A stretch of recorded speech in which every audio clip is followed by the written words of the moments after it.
Alors aujourd'hui, on va faire la correction de l'examen national Sciences Maths BIOF 2018 rattrapage. On s'intéresse à la partie des ondes. 2,25 points ondes ultrasonores.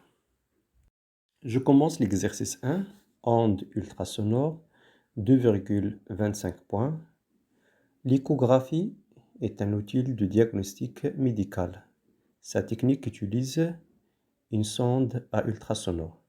Donc 1, l'objectif c'est détermination de la célérité d'une onde ultrasonore dans l'air.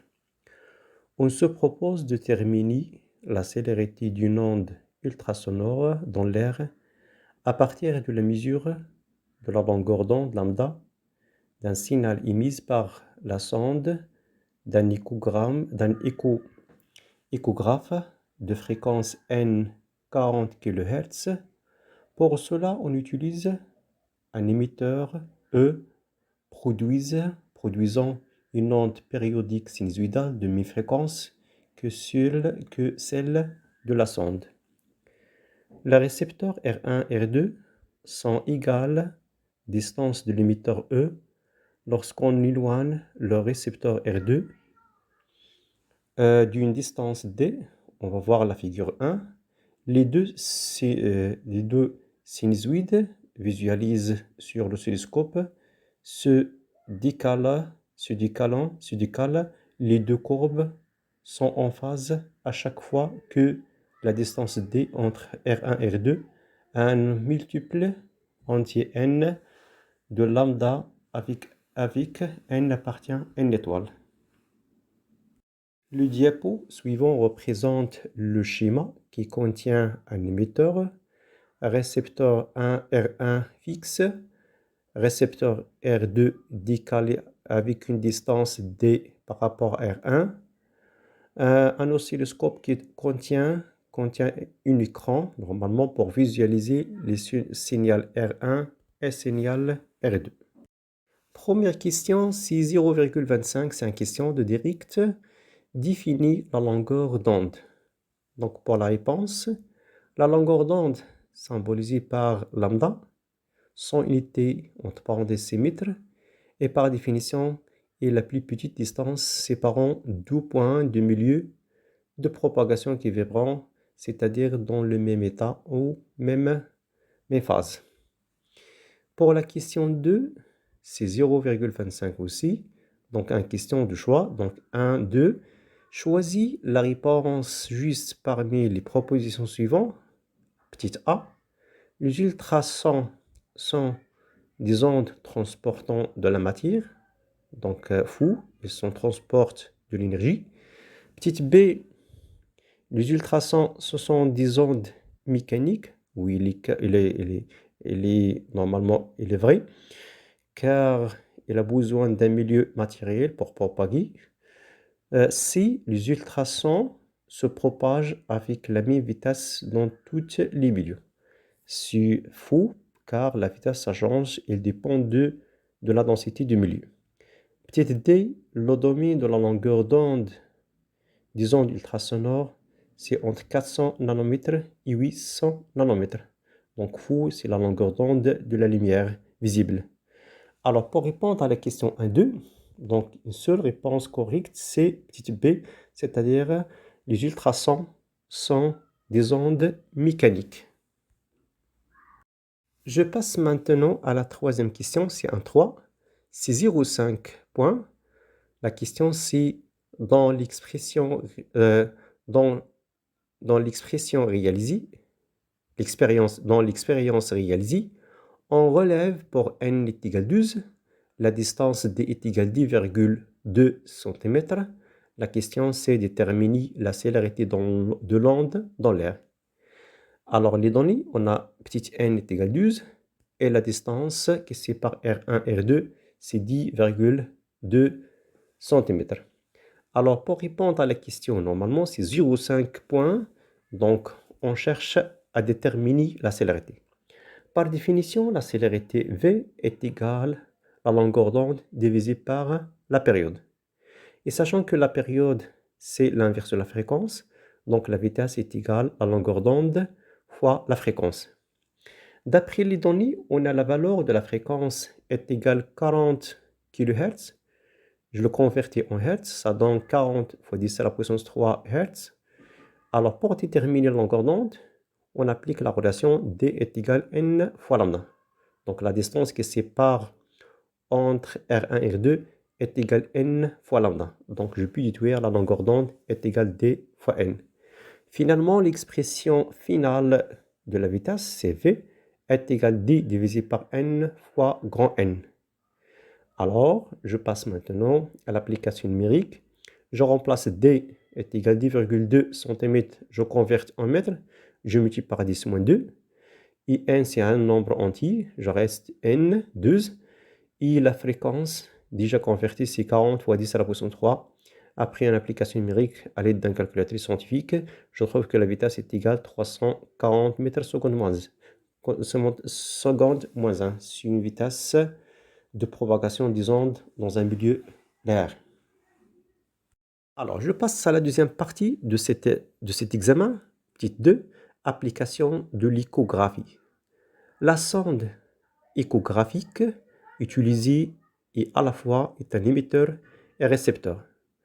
Lorsque les ondes se propagent dans le cours humain, elles sont en partie réfléchies par les parois séparant deux milieux différents. La partie réfléchie de l'onde est reçue par la sonde puis analysée par un système informatique. La figure 2, on va voir la figure 2 à la suite, représente le schéma de dispositif permettant l'échographie d'un fœtus.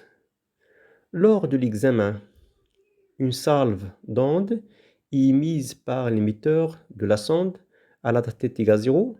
L'onde est réfléchie au point M1 et au point M2.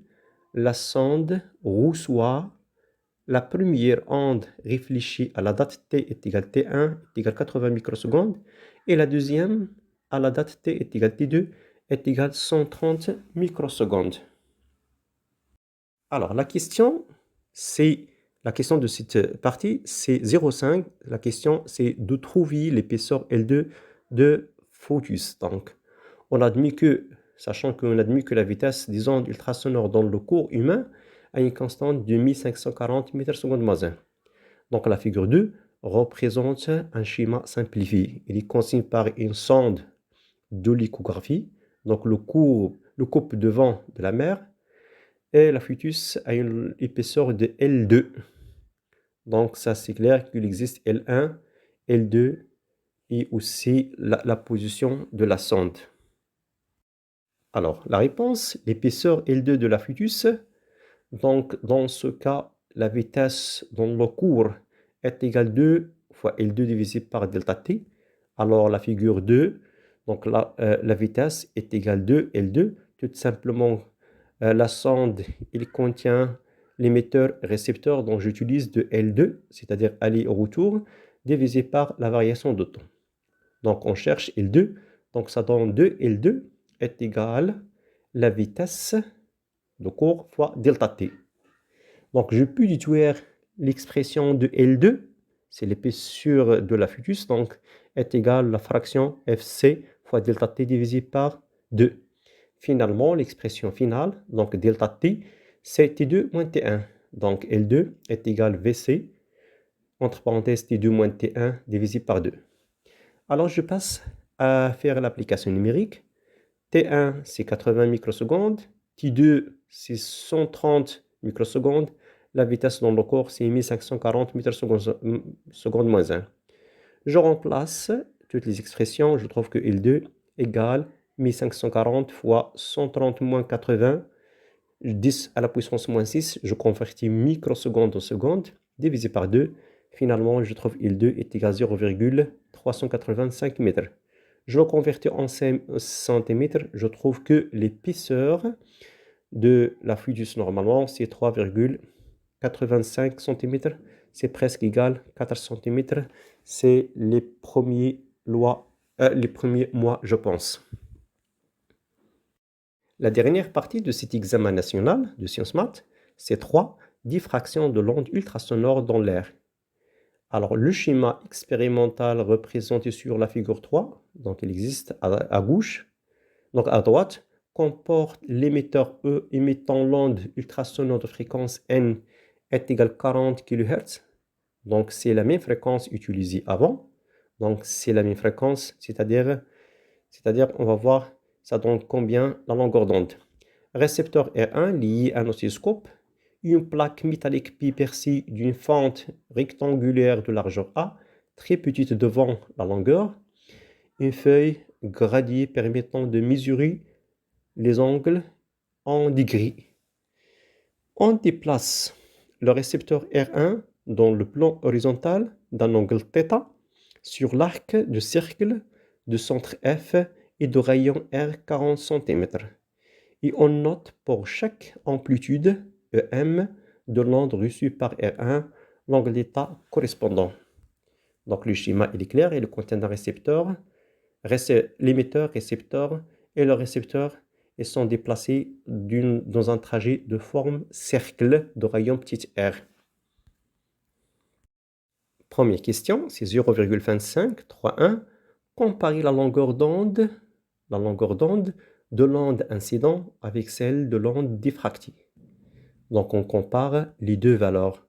Alors sachant on parle d'un phénomène de diffraction, d'après le schéma il est donné aussi, donc phénomène de diffraction, donc ça donne même longueur d'onde, c'est-à-dire la longueur d'onde de l'onde incident égale la longueur d'onde diffractée. C'est une question de direct, ça coûte 0,25 points.